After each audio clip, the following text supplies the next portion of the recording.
¿Qué tal? Las tardes, ¿cómo están? Estamos aquí en YCS Guadalajara.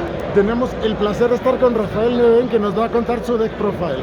So, Raphael, do you mind if do you have anything to say regarding the event before we do the profile or anything? Yeah, I have to do some quick shout-outs. First of all, shout-outs to my sponsor, Team Jobber, the WAF Discord, the friends who helped me test, the Luxury Gaming Discord, and the biggest shout-out of all goes to, I'll show you his profile picture, Ruben Penaganda. He didn't top this event, but he got second place at YCS Bogota, and it's basically his list. I changed like 3 cards, and he gave me the confidence to play this deck because after Bogota I played Despia and it didn't go well, and then he said like, just play pranks, just play my list, this is good, and this is how you play against Despia and all the matchups, and he was right, the deck's still very good, so big thanks to him and everyone else who supported me over the weekend. A lot of my friends are still in, Paulo, Asala, Gunter, so many good players. I hope one of them takes it, and well, let's go to deck before. First, thank you. Alright, first, very standard, best cards in the game. The Brave package, and then the only thing that's kind of different, I guess, is that we played Too Faithful. This is something I also played in my YC Charlotte deck, because the first Faithful, well, usually the first Faithful gets Ogre, but now that Ogre is not that popular anymore, you could actually cut it. However, it definitely comes up still that if you don't get ODK'd, and they, especially in like Brackets mirrors, they definitely want to like try and DP out and out this, so if you play the second one, that can be huge in turn 3. So, and it definitely came up a lot of times, so I'm glad I did that. That was also Ruben who, I was like, but Ogre's not popular, so I guess we can cut it, and then Ruben was like, no, we have to play 2, and he was right. Yeah, definitely. Then we have a big field spell package. 3 of this, and 1 Mystic Mine. The idea behind this is that you just can steal turns to get back into the game. Usually, we didn't use this to deck out, because that's really risky. However, if you know or expect them to not have an out, and they already, if you outed the Draco back, you can go for deck out, but usually we just kill them, which you see later in the extra deck. Ruben's list had 2 Mystic Mines. I changed that for a 1-for-1. And in hindsight, I think I should have played the second Mystic Mine, just because like sometimes I already had resolved this and I drew this later, and then I couldn't get place to because I didn't have a second field spell in my deck. Also, giving them mine is fine because you can just like set rotation, give yourself a Pranket's name, give them mine, and then Drake back the mine back, and then like, alright, kill me. So like this was very good because like it just gives you options, which I like as well. And this always forces a negate, and sometimes you can just steal games, which is really good. Yeah. And then when I play 1-for-1, I like 1-for-1 a lot because it gives you many options. It gives you a Pranket, it gives you souls, and because it gives you souls, it also gives you dark access to the Dark Link, and that gives you access to Celine and Access Code. So this card gives you a lot of access, but it does require to discard a monster, so that's why Ruben didn't play it. And I'm not sure, like this could have been the second Mystic Mine, I think I would have been fine too. Then we play Triple Droplet, Double Tactics. So this was something different. Ruben played Nibiru in the main, and he said it was very good for him, but I was really glad I played Tactics, because going first is just better than Nibiru, and going second, now that the super Uber combo decks like Base are not that popular, but Despia is popular, you know, and the fields they make are actually quite good into Tactics. Like it's quite good to have Tactics against Despia. But if everyone were playing Based, I think this card wouldn't be played, but because the format is not necessarily slower, but the boards are just like not as impressive, this card became a lot better. 2 is really random, I know, it's just because of side deck patterns, because I side deferred. I think Chris, who's still in top 4, also plays this in the main deck, and he's a big fan of the card as well. So this card really overperformed this weekend. Just like the knowledge you get is insane. And then Droplet is just like one of the best cards right now to have. Going second, going first is whatever. Yeah. It's not horrible, but it's just like this is so safe against all the decks that it was really good in the main deck. This card should be banned.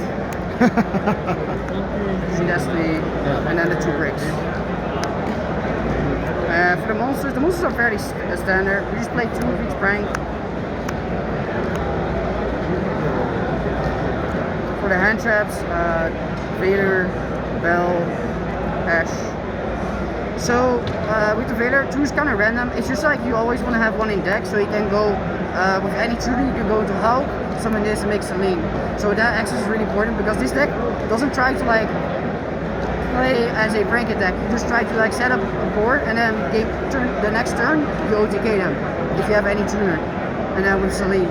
So you don't really want to like play like a normal Prankist deck because that's the issue with Prankist. Like they have a hard time killing them, and you can do that if you draw any tuner, but you need to have Vader in your deck or like any spellcaster in the grave, I guess. But so 2 is fine, and it's good to draw pranks, and then. So I like Crow a lot, but this just hits more cards, which makes it just better. And then Ash is the best one in the best matchup right Definitely, now. yeah. Just because of like Brand Fusion, 2 Illusion, and 2 Souls. Yeah, nothing to say about this. This is just really the most insane extender, especially in this deck. The mech breaks and stuff, and then 2 mix. Main deck is 50 cards. 50, okay. Ruben did the math on this. He said it was all fine and dandy opening prank hits, and I trusted on him. Extra deck's very stable, I think. Fusions. So then we play Help, Celine, and Access Code. This is his idea. He played this at Bogota, and this just makes it so you can actually kill your prank hits deck, which is very important. Also, you can also go into Celine through the dark because it's a spellcaster. If they have any dark in the grave, you just reborn it and that makes it clean. And you have access through this like the Linkery Bow. So even like if you have pranks, you can just like get the level 1 token and make Linkery Bow. That's why it's really important to play this, because it's a dark and you can get it of every level 1. So Fancies or the token goes into this and then goes into this and then goes into this and then the death. Yeah. And then the other unicorn, and then the prank hits. This is enough, you don't need a third duel. And then these 2. Side deck, triple Nibiru, mirror, but I also started again against like a lot of like roguish combo decks. Like I played against Virtual World, I played against Sword Soul, and I actually played this because Sword Soul, because this card is not that popular anymore. Sword Soul does not respect this, and they always go, because they need something against Rights, they go for Jichao plus the new long one to banish Faithful. But that takes them over 5 summons, so I think this is a pretty okay side against Sword Soul as well. For tactics, and then so like in Charlotte, I played 0 cards for back row decks, and I lost in top 8 against Elpage. So I was really glad we didn't do that again. 3 Lightning Storm, 3 Twister, and Reboot. And this was necessary because I played against 4 Elpage. The deck's super popular right now, and yeah, we definitely need to respect that, and I really like this. This also overlaps with different things because you can side this against Dragon Link and Sword Soul. So this has overlap with that as well. And then the last cards, the second Mystic Mine, and triple Zombie Rolls.